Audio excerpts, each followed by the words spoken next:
Robbie Burns, a Scottish legend, a man's man, the man's man of poetry. And the people here are really excited to not only celebrate Scottish heritage, but such an amazing man in history.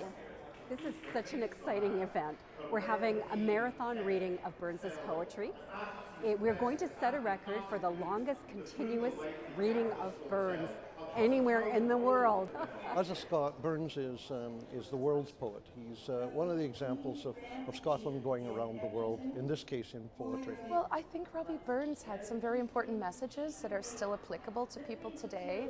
The idea of treating everyone equally. I read To a Mouse, and even that shows Robbie's compassion towards those lesser than him. You know, he dug up a little mouse and felt so bad that he had destroyed her home and was able to relate to that little mouse, showing that Robbie was pretty sensitive to other people's feelings and a humanist in his time. But he stopped probably what was ultimately going to be a British Revolution by talking about it and being accepted, and in Scotland he was accepted as his right to speak.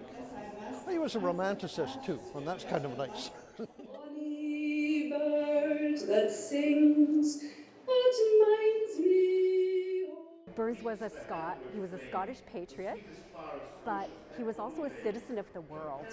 And I think on Robert Burns' Day, everybody's Scottish. I've had some shortbread, haggis is now in hand, and the quarter of me that's Scottish is really proud to be here. So this is to you, Robbie Burns. Carmen, Weld in Vancouver for BCIT Magazine.